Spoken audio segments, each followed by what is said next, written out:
bab 2. Kita review dulu materi yang lalu. Apa yang kalian ketahui tentang norma? Ayo, ada yang bisa menjawab? Satu saja. Apa itu norma? Silakan, Mbak. Siapa ini namanya? Mbak Nazila. Ya, silakan Mbak Nazila. Norma adalah aturan untuk menata kehidupan warga Indonesia. Norma adalah aturan untuk menata kehidupan warga Indonesia. Sih, bagus. Ada lagi yang lain? Mbak siapa? Novita. Silakan Mbak Novita.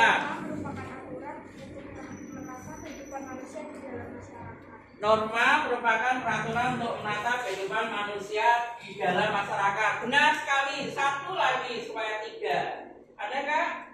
Satu lagi. Apa itu norma? Mudah sekali loh. Norma. Ayo. Ayo norma, ada lagi gak? Tidak ada? Oke. Yang lain berarti harus belajar lagi ya. Nah, norma di dalam masyarakat itu ada berapa? Ayo. Ada berapa? Ada berapa? 4. Sebutkan bersama-sama. 1. Norma.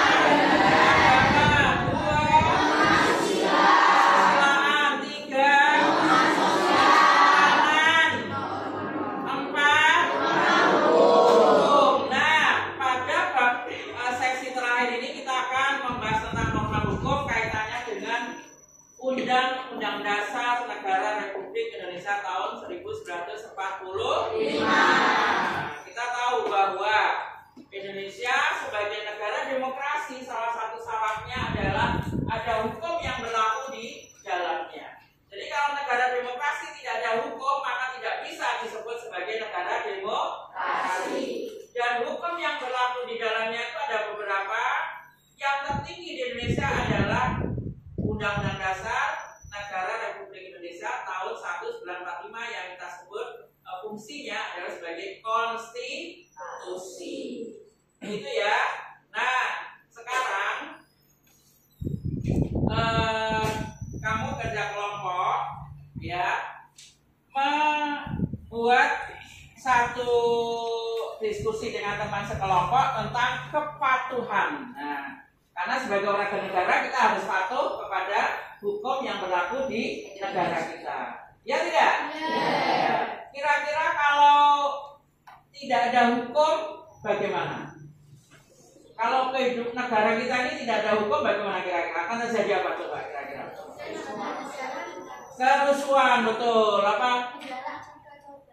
Kacau balau, pinter lagi. Apa? Kalau tidak ada hukum kira-kira? Ayo Mas. Aduh, mas-mas nih kok, aduh, melempem ya, maaf. Mbak-mbak terus dari tadi yang putri-putri. Apa lagi? Terjadi keadaan yang chaos, ya, tidak tertib. Ya tidak? Semua orang akan berlaku menang sendiri. Nah, sekarang kalian buat suatu pendapat atau opini ya tentang kepatuhan terhadap hukum yang berlaku di Indonesia, tentang peran serta generasi muda, ya kak? Siapa generasi muda? Kalian sendiri, ya. Bagaimana kontribusi pelajar terhadap kepatuhan terhadap undang-undang dasar atau hukum yang berlaku di sekitar kalian? Oke, silakan berkumpul dengan kelompoknya nih, langsung buat satu tulisan. Saya beri waktu 5 menit. Nanti presentasikan mewakili teman-temannya. Ingat-ingat ya. Perwakilan dari kelompok 1 semangat ingin mempresentasikan hasil kerja kelompok kami yang berjudul kepatuhan terhadap peraturan atau hukum oleh generasi muda pada masa sekarang. Kepatuhan hukum adalah kesadaran akan hukum yang membentuk rasa setia dalam masyarakat terhadap nilai-nilai hukum yang berlaku.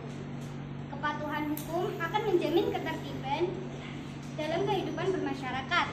Setiap anggota masyarakat mempunyai kepentingan yang berbeda-beda.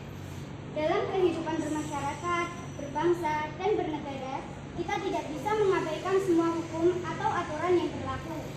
Sebagai makhluk sosial yang sering berinteraksi dengan lingkungan, kita senantiasa akan membentuk suatu komunitas bersama.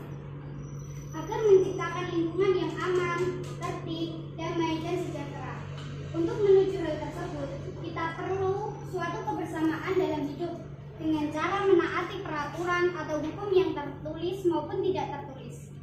Ketaatan atau kepatuhan terhadap hukum yang berlaku merupakan konsep nyata dalam diri seseorang yang diwujudkan dalam perilaku yang sesuai dengan sistem hukum yang berlangsung. Tingkat kepatuhan hukum yang diperlihatkan oleh seorang warga negara secara langsung menunjukkan tingkat kesadaran hukum yang dimilikinya. Untuk mencegah timbulnya ketidaktertiban dan ketidakteraturan dalam bermasyarakat, diperlukan sifat positif untuk menaati setiap norma atau hukum yang berlaku di masyarakat. Sebagai anak muda penerus bangsa, kita harus menaati peraturan yang berlaku agar lingkungan kita menjadi sejahtera. Contoh sikap patuh terhadap hukum adalah: 1. Patuh terhadap orang tua. 2. Menaati peraturan yang sudah disepakati. 3. Melaksanakan ibadah tepat waktu. 4. Menghormati kepala sekolah, guru, dan karyawan lainnya. 5. Memperhatikan penjelasan dari guru. Rendahnya kesadaran hukum dapat dipengaruhi oleh faktor internal, yakni pendidikan, tanggung jawab, pola pikir, dan ekonomi masyarakat yang rendah. Sekian dari kelompok saya, terima kasih.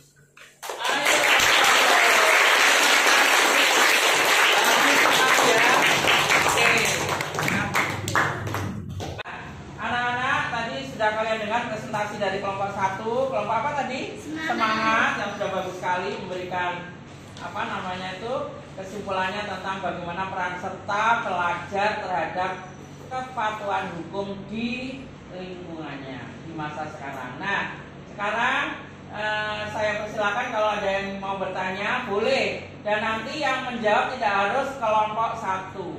Silakan, ada yang mau bertanya? Ya, silakan Mas siapa? Akbar. Ya, silakan Mas Akbar. Contoh kepatuhan di lingkungan sekolah. Kepatuhan apa? Hukum generasi muda. Oh ya, saya sempurnakan ya pertanyaannya. Yang dimaksud Mas Akbar mungkin ingin menanyakan tentang contoh perilaku patuh atau kepatuhan pelajar terhadap hukum di lingkungan sekolah, gitu ya? Karena kita juga punya aturan kan? Ya, namanya apa aturan kita? Di sekolah namanya apa? Disiplin positif atau DISPO, ya. Oke, siapa yang mau menjawab? Contoh ya, Mas siapa ini? Mas Zafi, ya silakan Mas Zafi. Apa tadi contoh penaatan aturan yang ada di sekolah adalah kepatuhan yang ada di sekolah adalah datang tepat waktu. Ya, datang tepat waktu. Melaksanakan piket. Mengerjakan tugas dari guru yang memakai seragam sekolah sesuai aturan. Iya, pintar sekali.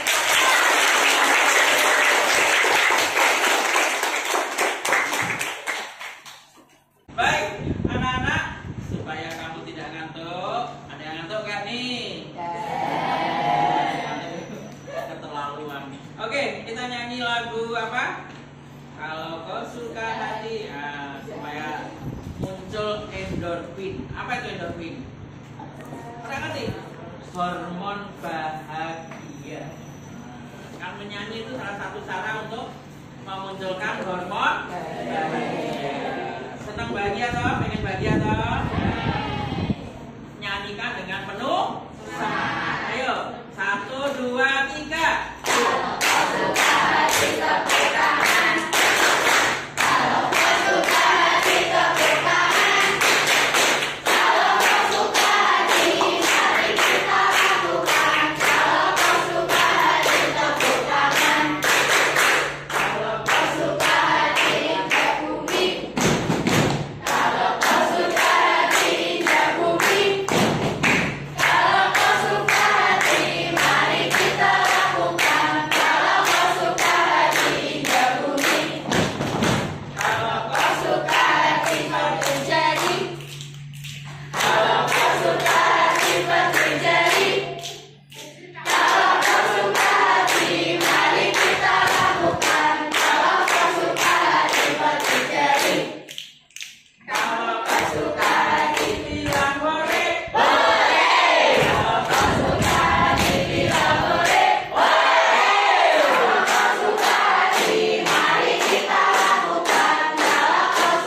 kita ini, yang paling kecil, paling bawah adalah tata tertib sekolah atau sekarang kita sebut sebagai disiplin positif.